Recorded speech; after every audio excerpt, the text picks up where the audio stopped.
청취자님, 도쿄, 신주쿠 가부키초, 그리고 그 안쪽에 자리 잡은 오크보 공원 이야기로 오늘 탐구를 시작해볼까 합니다.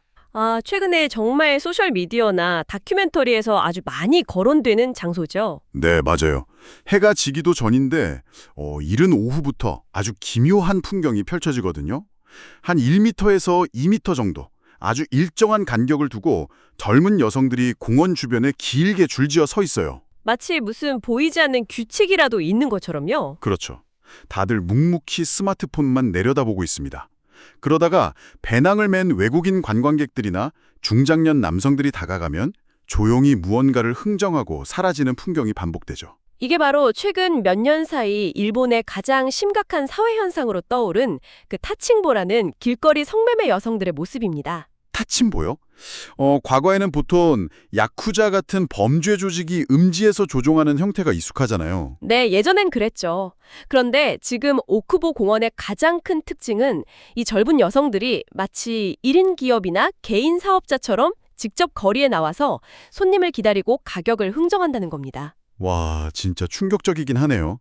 하지만 청취자님, 오늘 우리의 임무는 단순히 이런 자극적인 현상을 구경하려는 게 아닙니다. 네, 겉으로 드러난 현상만 보면 안 되죠. 맞아요.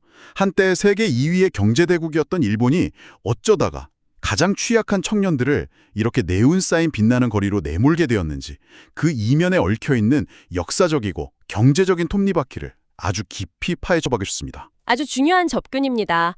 오늘 다룰 자료들을 보면 이게 단순히 어느 날 갑자기 하늘에서 뚝 떨어진 일탈이 아니라는 걸 알 수 있거든요. 고대 일본 문화부터 경제 불황, 그리고 요즘 문제되는 파파카츠까지 다 연결되어 있다는 거잖아요. 맞습니다. 일본 사회가 오랫동안 쌓아온 그 구조적인 모순들이 경제 위기라는 방아쇠를 만나서 크게 폭발해버린 결과물이거든요. 그럼 이 복잡한 실타래를 풀려면 아주 먼 과거로 한번 거슬러 올라가 봐야 할 것 같습니다. 자, 이걸 한번 파헤쳐보죠. 과거 일본 사회가 성이나 여성을 국가 경제의 도구로 어떻게 썼는지부터 짚어야 하니까요. 네, 고대부터 보면 일본은 요바이라고 불리는 풍습이 있었어요. 밤에 남성이 여성의 집을 자유롭게 방문하는 성애대의 상징인 개방적인 문화적 토양이 있었죠. 아, 요바이 풍습이요. 그런데 그게 어떻게 본격적인 산업으로, 그러니까 국가 관리 시스템으로 굳어지게 된 건가요? 여기서 정말 흥미로운 점은 그 결정적 계기가 바로 에도 시대라는 겁니다. 도쿠가와 이에야스가 지금의 도쿄인 에도의 거대한 신도시를 건설하면서 인구 구조에 아주 기형적인 변화가 생겨요. 기형적인 변화라면 어떤 걸 말씀하시는 거죠? 바로 참근 교대제라는 제도 때문입니다. 아, 그 지방의 영주들을 강제로 에도에 머물게 했던 그 제도 말씀하시는 거군요. 네, 맞습니다. 반란을 막고냐고 지방 영주의 가족들을 에도의 인질로 잡아두고 영주 본인도 수많은 남성 수행원이랑 무사들을 이끌고 와서 살게 한 거죠. 그럼 전국에서 혈기왕성한 남성들이 막 쏟아져 들어왔겠네요. 그렇죠. 그러다 보니 당시 에도 인구의 약 70%가 남성인 극단적인 성비 불균형이 발생해버렸습니다. 와, 70%요. 세상에. 도시 전체가 그냥 거대한 남성 전용 막사나 다름없었겠는데요. 치안이나 범죄 문제가 어마어마했겠어요. 바로 그겁니다. 그래서 에도 막부가 걷잡을 수 없는 성범죄를 예방하고 또 이 엄청난 남성 인구로부터 막대한 세수를 확보하려고 아주 직접적으로 나섰죠. 국가가 공인 매춘구역을 건설했다는 거군요. 맞습니다. 그게 바로 우리가 역사에서 자주 듣는 요시와라라는 유곽입니다. 아, 요시와라. 거기서 오이란이라는 최고 계급 유녀들도 나오고 그랬잖아요. 네, 당시 유녀들을 철저하게 계급으로 나누고 오이라는 사교계의 꽃으로 추앙받게 포장했죠. 하지만 실상은 평생 빚에 묶여 착취당하는 여성들이었습니다. 화려함 이면에 그런 비극이 있었군요. 게다가 부작용도 끔찍했어요. 당시 의사들 기록을 보면 에도 인구의 한 30% 정도가 매독에 걸렸을 정도니까요. 전문가님 말씀을 듣고 보니 마치 국가가 국민을 벤처 창업자금 끌어오는 수출용 상품처럼 사용한 것 같네요. 네, 맞습니다. 국가 발전을 위해 가장 취약한 계층을 도구화하는 사고방식이죠. 그런데 제가 자료를 보면서 더 놀랐던 건 그 이유입니다. 메이지 유신고 근대화에 접어들면서 일본 정부가 가라유키상이라는 이름으로 가난한 여성들을 해외로 보냈잖아요. 그 부분이 이 역사적 패턴의 핵심을 찌르는 아주 뼈아픈 장면입니다. 1920년대에는 그 수가 무려 50만 명에 달했다고 하던데요. 정말 엄청난 규모 아닙니까? 당시 메이지 정부가 철도나 공장 같은 걸 지을 외화가 절대적으로 부족했거든요. 그래서 가난한 농촌 여성들이 시베리아나 동남아시아로 팔려가는 걸 사실상 묵인하거나 장려한 겁니다. 국가가 앞장서서 팔아넘긴 거나 다름없네요. 심지어 이들이 몸을 팔아서 고국으로 송금한 돈이 당시 시베리아 동포 송금액의 무려 63%였어요. 일본 전체 수출액의 10%를 차지할 정도였으니까요. 와, 수출액의 10%요?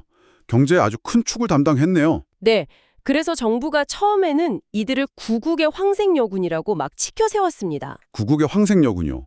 참 이름도 거창하게 붙였네요. 일본이 경제적으로 부유해지고 국제사회 눈치를 보게 되니까 국가에 수치라면서 철저하게 역사에서 은폐해버리죠. 필요할 땐 경제적 도구로 쓰다가 단물 빠지니까 지워버린 거네요. 이런 도구화의 역사가 현대에는 끊어졌을까요? 안타깝게도 형태만 바뀔 뿐 계속 반복되었습니다. 패전 직후에도 점령군인 미군 전용 위안시설, 그 RAA라는 걸 단 3일 만에 만들었거든요. 3일이요? 국가적 위기 때마다 성산업을 방패막이로 쓰는 패턴이 명확하네요. 맞습니다. 이것이 결국 현대 일본 사회가 성매매에 대해 암묵적으로 묵인하고 어느 정도 필요하고로 용인하는 토양이 된 겁니다. 자, 그럼 여기서 구조적인 모순이 하나 보입니다. 아무리 역사가 그렇다 해도 현대 일본에서 성매매는 엄연한 불법이잖아요. 당연히 법적으로는 불법이죠. 1956년에 매춘방지법이 제정되면서 공식적으로 금지됐는데 어떻게 지금 신주쿠 한복판에서 수조 원대 규모의 산업이 백주대낮에 돌아갈 수 있는 거죠? 그 지점이 현대 일본 성산업의 가장 기형적인 회색지대입니다. 매춘방지법이 제정될 때 동시에 풍속영업법, 이른바 풍영법이라는 게 만들어졌는데 여기에 치명적인 허점이 있어요. 치명적인 허점이요? 어떤 부분인가요? 이 법은 남녀의 직접적인 삽입성 교만을 매춘으로 좁게 규정해서 금지했습니다. 잠깐만요. 삽입성 교만 금지였다면 그 외의 행위는요? 반대로 해석하면 그 외의 다른 모든 유사 성행위는 손님의 호기심에 응하는 정당한 서비스업으로 합법화의 길을 열어준 셈이 된 거죠. 아니 그러니까 돈을 내고 업소에 들어갔는데 단속에 걸려도 우리는 그냥 안마를 하다가 갑자기 눈이 맞아서 자유연애를 한 거다라고 주장하면 경찰도 눈을 감아준다는 건가요? 네, 그 기적의 논리가 통하는 겁니다. 와, 이건 마치 수영장에 절대 뛰지 마시오 팻말을 걸어놓고 다들 시속 20km로 경보를 하는데 구조대원이 호루라기를 불지 않는 거나 마찬가지잖아요. 완벽한 눈 가리고 아웅이네요. 아주 찰떡 같은 비유입니다.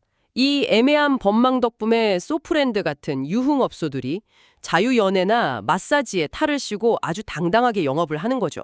야쿠자나 거대 자본이 양지에서 돈을 벌 수 있는 거대한 판을 깔아준 거군요. 이걸 더 큰 그림과 연결해보면 진짜 무서운 점이 나옵니다. 이렇게 법의 테두리 안에서 촘촘하게 구축된 합법적 성산업 인프라가 나중에 경제 위기가 닥쳤을 때 청년들을 빨아들이는 거대한 스폰지가 되거든요. 여기서 정말 흥미로워지는 부분이 등장하네요. 바로 그 경제 위기라는 방아쇠입니다. 청취자님, 혹시 스크루플레이션이라는 용어 들어보셨나요? 아, 쥐어짠다는 뜻의 스크루와 인플레이션을 합친 말이죠. 네, 맞아요. 물가는 막 미친 듯이 오르는데 내 월급은 멈춰 있어서 중산층의 삶이 문자 그대로 나사조이듯 쥐어짜이는 현상이잖아요. 지금 일본이 딱 이 상태죠. 정확합니다. 잃어버린 30년을 거치면서 임금 상승이 거의 멈췄어요. 지난 25년간 가구 중위소득이 하나로 약 1,200만 원 정도나 증발해버렸다는 통계도 있습니다. 25년 동안 소득이 늘기는커녕 1,200만 원이 줄어들었다고요? 네, 거기에 최근 슈퍼 엔저 현상까지 치명타를 날렸죠. 전 세계가 물가 잡으려고 금리를 올릴 때 일본은 막대한 부채 때문에 나홀로 마이너스 금리를 유지했잖아요. 그러다 보니 엔화 가치가 1970년대 수준으로 폭락해버린 거고요. 일본은 식량이나 에너지를 수입에 의존하니까 수입 물가가 폭등하면서 타격이 엄청난 겁니다. 한때 1억 총 중류사회라고 다들 중산층이라고 자랑하던 나라가 이제는 생존을 걱정하는 빈곤 국가로 전락하는 과정이네요. 게다가 비정규직 비율이 전체 노동자의 거의 40%에 육박하는데 코로나 팬데믹이 터지면서 서비스직에 있던 230 젊은 여성들이 가장 먼저 일자리를 잃었습니다. 청취자님, 한번 상상해 보시죠. 월급은 깎였는데 마트 물가는 매주 오르고 당장 월세 낼 돈이 없다면 어떨까요? 지금 거리로 나온 여성들이 겪는 건 단순한 도덕적 타락이 아니라 국가의 경제 방어선이 무너진 결과로 봐야 하지 않을까요? 현장을 보면 인과관계가 너무 명확합니다. 가난해진 나라에서 청년들이 절망할 때 아까 말한 그 거대한 성산업 인프라가 손쉽게 유혹을 하는 거죠. 합법적인 알바를 하면 한 달 내내 일해도 15만 엔 벌기가 빠듯하잖아요. 그렇죠. 그런데 타침보를 하거나 업소에 가면 시간당 15,000원에서 2만 원을 받으니까요. 하루 이틀 만에 한 달치 월급을 줄 수 있는 압도적인 격차가 유인하는 겁니다. 참 씁쓸하네요.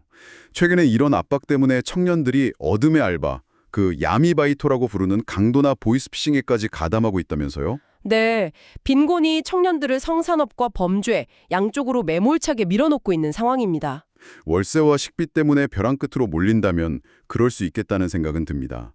그런데 조금만 더 들여다보면 이게 청년들이 자발적으로 나선 게 아니잖아요. 아주 중요한 지점입니다. 착취의 사슬이 존재하죠. 네, 이들을 조직적으로 올가매는 악질적인 시스템, 바로 호스트클럽의 비제던 말입니다. 이게 어떻게 돌아가는 건가요? 호스트들이 번화가에서 심리적으로 취약한 젊은 여성들에게 의도적으로 접근합니다. 취업에 실패했거나 외로운 여성들을 마치 연인처럼 다정하게 대하며 클럽으로 데려오죠. 처음엔 산수를 주다가 점점 비싼 샴페인을 시키게 만드는 그 수법이군요. 맞습니다. 일본 호스트 클럽 특유의 우리카케, 즉 외상 시스템을 악용해서 순식간에 수백만 원의 빚을 지게 만듭니다. 사랑받고 있다는 착각 속에서 빚더미 안게 되는 거네요. 그리고 빚을 갚을 능력이 없으면 호스트들이 직접 오쿠보 공원 같은 곳으로 내몰아서 몸을 팔아 돈을 갚으라고 압박하는 겁니다. 세상에, 타칭보 여성의 약 40%가 이 호스트 빚 때문이라는 통계를 봤는데 이거 완벽하게 설계된 착취 파이프라인 아닙니까? 이건 중요한 질문을 던집니다. 단순한 일탈이 아니라 구조적인 인신매매에 가깝다는 거죠. 공급이 이렇게 강제로 만들어진다면 수요 쪽은 어떤가요? 스마트폰 앱이나 소셜미디어로 넘어오면서 더 기형적으로 변하다던데요? 네, 여기서 파파카츠라는 개념이 등장합니다. 10대나 20대 여성이 40, 50대 남성에게 데이트나 성관계 대가로 금전적 지원을 받는 건데요. 파파카츠라고 하면 왠지 부유한 아저씨와 철없는 학생의 원조교제처럼 귀엽게 포장되어 들리지만 실상은 완벽한 성착취잖아요. 용어만 귀여울 뿐이지. 정확합니다. 포장된 용어 때문에 범죄라는 죄책감이나 심리적 거부감이 희석되는 게 가장 큰 문제입니다. 20대 여성의 12%가 경험이 있다는 조사 결과도 있어요. 와, 12%요? 10명 중 1명이 넘네요. 게다가 이 기형적인 생태계가 성별과 연령을 파괴하면서 무한대로 증식하고 있다면서요. 네, 이제는 반대로 젊은 남성이 경제력 있는 연상녀에게 돈을 요구하는 마마카츠가 유행하고 있고요. 마마카츠에 이어서 또 무슨 형카츠, 누나카츠 이런 파생어들도 쏟아진다고 들었습니다. 오니카츠, 아네카츠라고 하죠. 심지어 가정폭력을 피해 거리에 모인 10대 초반의 가출 청소년들, 토요코 키즈라고 불리는 아이들조차 당장 밥값 때문에 이 먹잇감이 되고 있습니다. 인간의 존엄성이 완전히 바닥에 떨어졌네요. 더 어이없는 건 자민당 소속 국회의원이나 연예인들조차 팝파컷을 하다가 적발낸다는 사실입니다. 사회 안전망이 해체되니까 그 빈틈을 기득권층이 착취하고 있는 아주 끔찍한 연쇄 반응이죠. 자, 그럼 이게 다 무슨 의미일까요? 내부에서 이렇게 골마 터진 문제가 앞서 말한 슈퍼인저라는 날개를 달고 글로벌 시장과 맞물리면서 역전 현상이 벌어지고 있잖아요. 아시아 성매매 관광 수도로 전락했다는 오명을 쓴 현상 말씀이군요. 맞습니다. 일본이 가성비 좋은 성관광지로 조롱받고 있다던데요. 환율 덕분에 외국인들 입장에선 도쿄 물가가 반값처럼 느껴지니까요. 중국, 대만, 영국 등 전 세계 외국인 남성들이 도쿄 성매매 거리로 몰려들고 있습니다. 타칭과의 고객의 절반이 외국인인 경우도 있다면서요. 현장 여성들 증언에 따르면 흔한 일이라고 합니다. 과거 경제 호황기에는 일본 남성들이 동남아로 성관광을 갔는데 이제는 정반대의 상황이 됐네요. 참 아이러니합니다. 경제력이 역전되자마자 스스로 현대판 가라유키상이 되어 해외로 나가는 여성들도 급증하고 있어요. 엔화 가치가 떨어지니까 달러나 원화를 벌겠다고 미국, 호주, 심지어 한국으로 원정성 매매를 떠나는 거잖아요. 국가의 화폐 가치가 떨어졌을 때 국민의 존엄성이 어떻게 세계 시장에서 가장 저렴하게 거래되는지를 보여주는 무서운 지표 같아요. 맞습니다. 최근 호주나 하와이에서는 젊은 일본 여성의 입국을 잠재적 성매매 종사자로 의심해서 거부하는 사태까지 빈번하게 일어납니다. 한국에서도 원정성 매매 일본 여성과 포주가 적발돼서 충격을 줬잖아요. 일본 언론들도 한국 아래로 전락했다며 체념 섞인 반응을 보였고요. 상황이 이 지경인데 일본 정부는 도대체 뭘 하고 있나요? 정부도 대책은 내놓고 있습니다. 성매수자 처벌을 검토하거나 호스트 클럽 외상 영업을 규제하려고 하고요. 오사카 같은 곳은 거리에 노란색 페인트를 칠하거나 경찰 순찰을 늘리는 물리적 조치도 취하고 있죠. 그런데 노란색 페인트 칠한다고 그 여성들이 정상적인 직장으로 돌아갈까요? 구조적 빈곤을 해결 안 하면 그냥 풍선 효과만 나을 것 같은데요. 정확한 분석입니다. 표면적인 단속은 단편적인 진통제일 뿐입니다. 스크루플레이션으로 인한 청년 빈곤이라는 근본 원인을 고치지 못하면 실효성을 거두기 어렵죠. 네, 오늘 정말 많은 것을 생각하게 만드는 탐구였습니다. 청취자님, 오늘 우리가 다룬 이야기는 단순히 이웃나라의 자극적인 사회 문제가 아닙니다. 그렇죠. 거시경제의 실패가 어떻게 개인의 삶을 파괴하는지 보여주는 사례죠. 맞습니다. 경제 침체와 인플레이션이 맞물려 중산층이 붕괴될 때 그 국가의 청년들이 생존을 위해 어디까지 내몰릴 수 있는지를 보여주는 아주 섬뜩한 경고장입니다. 사회적 방어막이 얼마나 중요한지 다시금 깨닫게 됩니다. 만약 우리가 속한 사회에서도 이런 거시경제의 충격이 닥친다면 과연 우리의 청년들을 보호할 사회적 방어막은 이들보다 단단하다고 확신할 수 있을까요? 오늘 밤 한 번쯤 깊이 생각해 보실 문제인 것 같습니다. 함께해 주셔서 감사합니다.